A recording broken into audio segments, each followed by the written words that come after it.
book writing expert and author, and I help women to overcome the fear of writing and publishing their books.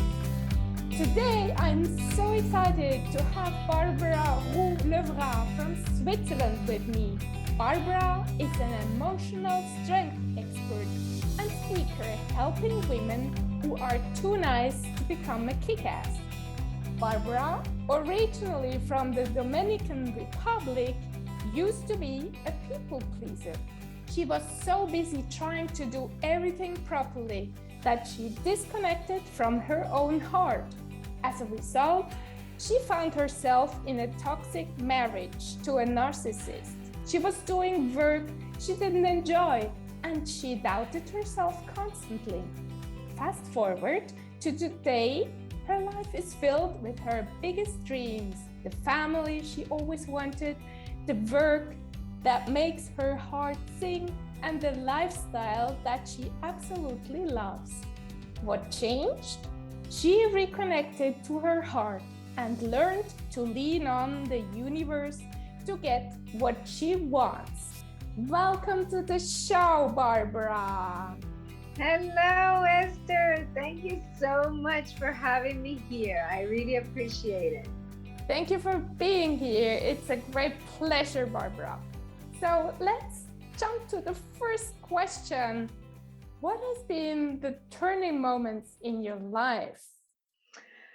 I love that question. I'm going to say realizing that no matter how much I did for my marriage, how much I gave my husband, it wasn't up to me.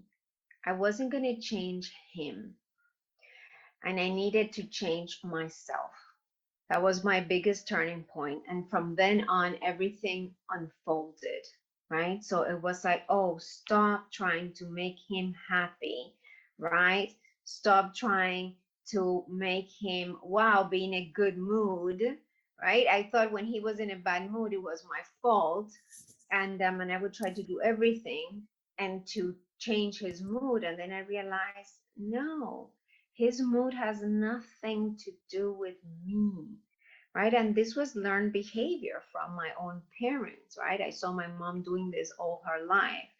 And so when I realized that, oh my goodness, it has nothing to do with me, it's him, then I could totally like disconnect, right, from this relationship and start the road back to myself.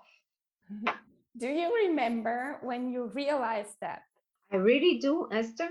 It was like we had one more fight, one fight, and then it would just hit me. Like all of a sudden I got this awareness, right? Like, oh, wait, it doesn't matter how much I do, it's never enough for him. These were the words that like, it's never gonna be enough. It doesn't matter how much I do. And that was such a liberating moment, to say, oh, okay, then I have to find another way, right? Then there must be another way. And that was, yeah, finding the way to me. And what helped you to get out of this relationship? I guess it takes time. Yeah, absolutely. It was a whole process, I remember also, Esther, one day, the day that I feel that I broke this codependency. I explain it to people the way I describe it. I say it felt as if somebody was ripping my heart out. Can you imagine? Because of course that's a codependency. You feel that if you lose that relationship, you're going to die, right? I mean, you're on the brink of death. This is what our mind makes us feel, right? And so I remember when I being in my house, being in my bedroom and saying, okay, no, I'm going to stop going back into this loop, because, we would be getting along well, then he would get mad, and he would make a fight, and then, okay, we would separate again. Then I would suffer so much anxiety. I would do whatever was possible to get back into this loop, right? But this cycle kept repeating itself. And then I realized one day, my God, I've been doing this for so many years. I already know what's going to happen. The loop is just going to repeat itself. And then I was like, no, whatever happens, even if I die, even if it feels like my heart is being ripped out, I'm going to stop this cycle. And then I said, no, and I stopped. And it's really interesting, Esther, that I remember having the fear that if I wasn't dependent on him anymore, then maybe I would find out that I didn't love him. Isn't that interesting? Mm. Because we confuse love with dependency, but actually they don't have anything to do with one another. So I had this fear, wow, maybe if I'm no longer dependent on him, I won't feel that I love him. And so I made that decision. And sure enough, then I could start seeing him as a different person from me, and I started detaching, and I stopped letting myself get involved into these fights, right? And then he would fight, and then me too, and then we would yell. And the thing is, sister, that when we do that, then we are no better than the other person, right? So we just become like them, and there's just this mishmatch, and we cannot get out of that. So when I stopped this and I detached, and then I could see him as a different person, then I could choose. Wait, how do I want to react, right? And this is when I start to say, okay, he can go on this, shouting and fighting, but I'm going to stay as an observer, as an observer, but not get dragged into it.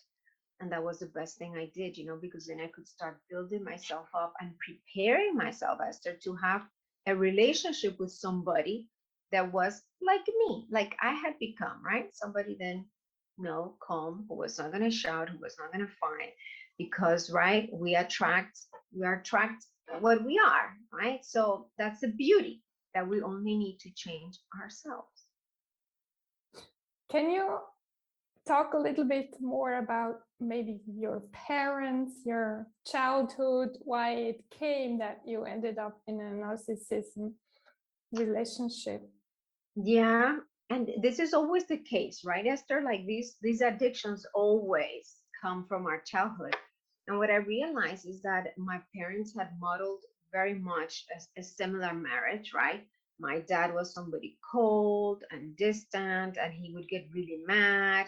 And my mom was always trying to make him happy and, go after him to get some love, because my mom and I am the same way. We really need affection, like physical affection, somebody to hug us, to kiss us, right?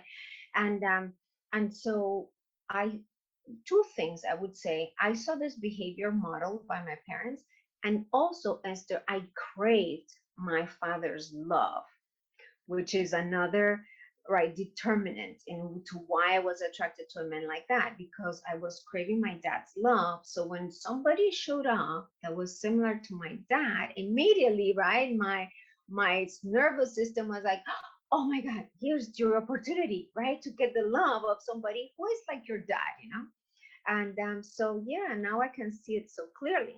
And this is why it's very liberating, Esther, because some people, when they divorce, they feel really bad. Oh my goodness, I should never have married that person. And me, I would never say that, because I am so conscious of the fact that I was always going to marry somebody like that, because this was my programming, right? So whether it was him or it was another man, it was going to be a similar pattern, because that's what I was subconsciously seeking, right?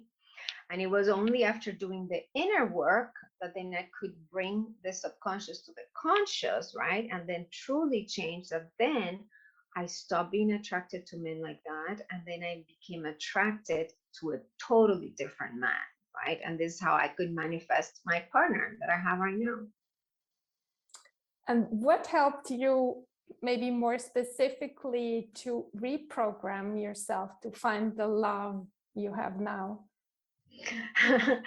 um, it was really that, Esther, like instead of letting me be dragged by my husband's behavior and becoming like him, right? Or becoming even more paralyzed, like, oh my God, even more afraid, right? So people either, okay, then I'm going to become like him, or I'm going to become even more afraid, right? From afraid of him. And what I did, it was more, no, finding my way back to my values, so it was really consciously, Esther, choosing, like, do I want to start shouting now? No, because I don't like it when I get angry. I feel really bad when I get angry. So I'm not going to choose that, right? So I'm going to choose to continue to be level-headed, for example, right? And if I have to get out of it, out of the house for that moment, okay, listen, I'm leaving, right? To disengage from the fight. And I'm learning things, Esther, like not giving my pearls to the pigs. You know, this is a phrase from the Bible, and I found it to be so true. And I teach this to my clients all the time. And it refers to our pearls are those things that are so valuable for us, like our love, our affection, right? Our favors. I mean, anything beautiful. And the thing is that if we're giving it to someone who cannot see the value, this destroys us, right? Because we're thinking, my goodness, but I gave him all this love, and now he, totally dismissed me or told me to go away, right? And this just erodes our self-esteem.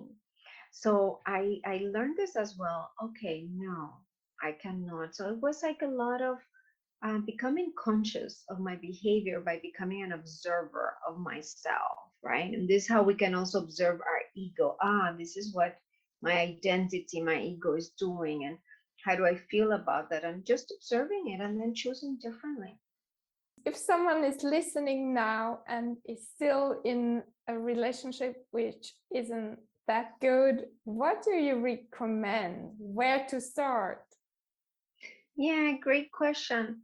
Many times people just want to change their partner.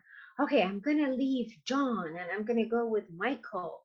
And the thing is, and I've seen this over and over again, if we don't change, right, we're gonna end up with a different man, but same pattern. Actually, even worse, right? I had a friend who did that, and she told me afterwards, "Oh my God, Barbara, the next one ended up being 10 times worse than my first husband," right? Um, so it's the inner work. You have to forget. I know it's so hard when we're codependent, but forget about the person in front of you. It's not about whether he provoked me or he told me something mean or he neglected me or he ignored me, whatever. It's about you, right? You have to turn it towards you, and then you're going to start seeing yourself. Oh, look, I was looking for his approval instead of approving myself, right? Oh, I was looking to make him happy instead of finding my happiness, right? So it's really turning our sight towards ourselves and doing the inner work, right? Absolutely. And, when I work with coaches, so I always recommend work with somebody outside of you, right? Because there are things that we cannot see ourselves. We're so into the situation that we lose objectivity. Hmm. And where do you start the inner work, Barbara? To me, the inner work is becoming first the observer, right? Observing yourself. And I have to say I'm working with somebody because yeah, it makes it so much easier. Otherwise, it's so hard. But really observing yourself, of learning. But this, I mean, this you can really only do with somebody. Learning how did I get these patterns, right? This is also this you can leap when you find that out, right? How did I get this specific pattern? Oh, then we understand ourselves so much better. I see. I was never seen by my father, right? So I'm always trying to have my husband see me, but it's because I never felt seen by my father, right? And these, I like this other quote that says that the truth sets us free, and I really believe in this, right? So when we find out the truth about us, it's like starts to set us free little by little, right? So we need to find out our truth, our truth. It sounds easy, but I guess, or I know, it's hard to do. What helps you just to keep on going, or what would you recommend someone who wants to do the work? Yeah, oh my goodness. When you realize that life can be so much better, right? Like that's just such a great motivation. And if you have help, Esther, then it becomes so much easier, right? Why try to reinvent the wheel, right? We need to seek help and then listen. Before taking on a client on a one-on-one basis, I always have a call to see if the person is ready.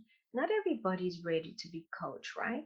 And as long as we're thinking, no, no, I know I have the answer. It's just that that the timing is not right, but I know, as long as we're thinking, I know what I need to do, it's not going to work, right? But when somebody really says, oh my God, I've tried so many things, now I'm really willing to listen, then they're ready, right? And this to me is the fastest path, is really the most effective path. Einstein said that the head, the mind that created the problem, is not the mind that can solve it. We need outside input to become aware, right? Otherwise, we know we're walking like we're on automatic pilot, right? We are like under hypnosis, just repeating the same behaviors, the same thoughts. Another fact, science has taught us that 90 something like 95% of our thoughts are the same every day, right? So how can we like change? So we really need this outside, somebody to lead us, a mentor to take us by the hand, and with love, right? With love and with truth, show us the way. And then it's a beautiful journey. And Esther, I do it myself. Although I'm a coach, I always have a coach. And then I work with people for a specific period of time. And when I feel that I've learned what I had to learn from this person, then this is over. Then I get a new coach, right? I just started with a new coach yesterday or the day before I signed up. So because I'm like, no, I know there's more. I know I can be more free. I know I can be more successful. I know I can be more loving. I know I can be a better example for my kids and the people around me. So I want to go higher, and I want somebody to pull me higher, right? Uh, right? I don't want to waste 10 more years going around the mountain in the desert. And how long does it take to break patterns like we were talking about and reprogramming ourselves? It's so actually, Esther, I used to think if you would have asked me this question maybe years ago, I would have said, well, it's a long process and it takes years. But I think it depends on how ready you are, and also the techniques.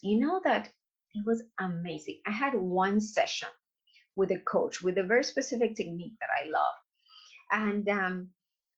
And she helped me to see that many times I was just keeping myself busy because, listen to this is like mind blowing, because my father had been somebody who did not do much in my home. Okay, but he had businesses, but people were taking care of his businesses and he was bringing in money, but he was not doing much in the house because he had delegated, right, most of his work. And so, but my mother always judged that. Oh my God, it's so terrible, because my mom would go to work every day, right? But my mom would go to work every day and have an office job, and my dad was making more money. But my mom was still judging my dad for being at home and not doing much. And so through this technique, I could see clearly, oh my God, because my mom had judged that, then I had judged that as well myself. And so it meant I could not allow myself to be doing nothing. I had to keep myself busy. That this was just creating stress and not necessarily being productive or effective. And it's amazing, but when I could see this so clearly, Esther, it was like the truth set me free. In one session, this was one session, I was like, oh my God, I don't have to do this anymore. And it felt so liberating. And then I could start acting differently. So things can happen. You can have a quantum leap in one session.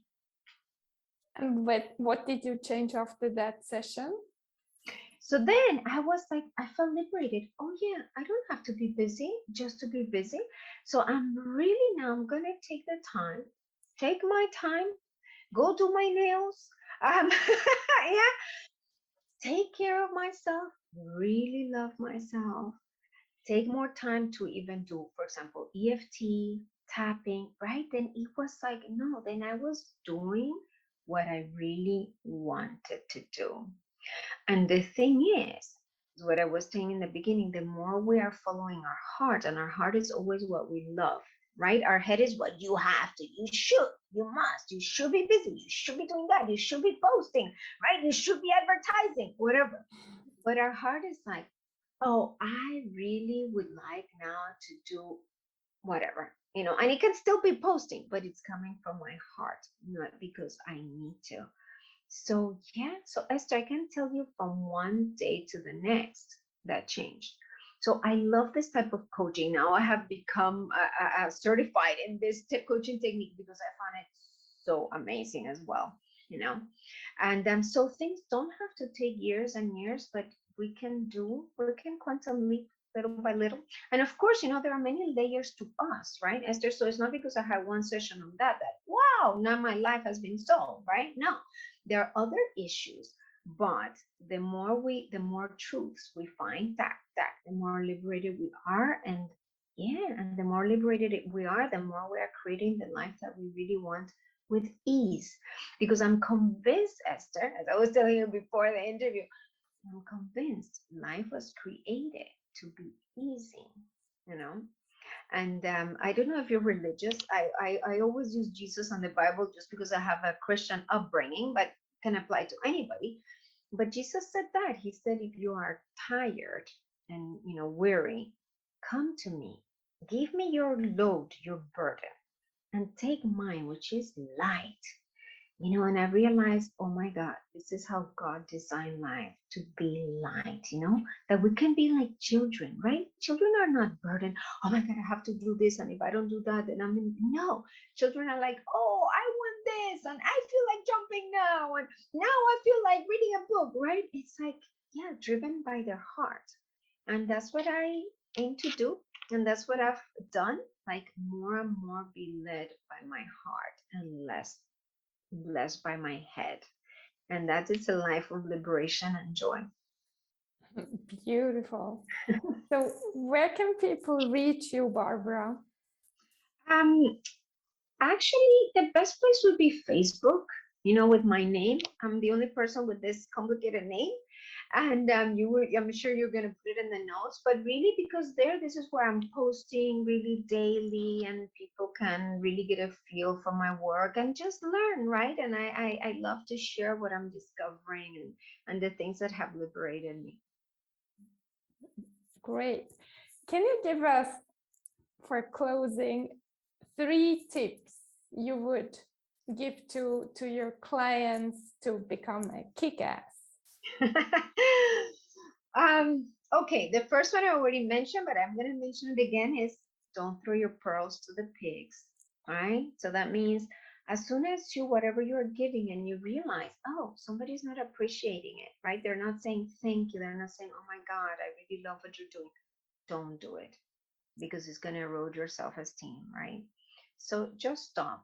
We really have to aim to have symmetrical relationships, right? So let me say that as number 2. Have symmetrical relationships. It doesn't matter with whom, even if it's with your children, right? And not naturally we give more to our children. But then, for example, I tell my children, I'm here to serve you, but they have to respect me, right? In turn, they have to appreciate what I'm doing, and they have to respect me, right? So go for symmetrical relationships. And the third, and my favorite of all, trust life. Trust God, the universe, whatever you call it. Trust. It's true, Esther. I realized all our suffering and all our fears stem from the fact that we don't trust, right? So we don't trust, we think, oh no, but then this might turn out bad. Oh no, but maybe I did a mistake. Oh no. When we trust, you know how I feel like even if I've made a mistake, the universe is going to work it out for me. It's going to come around to me, right? So the more I trust, the less fear I have. And some people are like, do it even if you're afraid, do it afraid. And what I realized, Esther, is that if I trust, fear is gone. Great. Just to explain a little bit more, I mean, I hear trust, but what does it include? Can you? Okay, good. To me, it's trusting life, trusting that if this showed up, actually, this is a favorite line of mine. If this showed up, God already knew about it and He already has a solution. So I don't need to stress, right? I need to, so He already has it and He's going to show me. And my job is the more I stay in this energy, the more things just, oh my goodness, work out, right? So just staying in the energy of trust creates miracles. And the more we stress, right, Esther, the worse it gets. Some of my clients, when they come to me, they're like, oh my God, my life is so chaotic and it's crazy and I'm suffering so much. But we're creating all that. Right? We have to understand that nobody's gonna be able to go to God at the end of their lives and say, you were so mean and life was so mean. No. God is gonna say, as you believed it was done.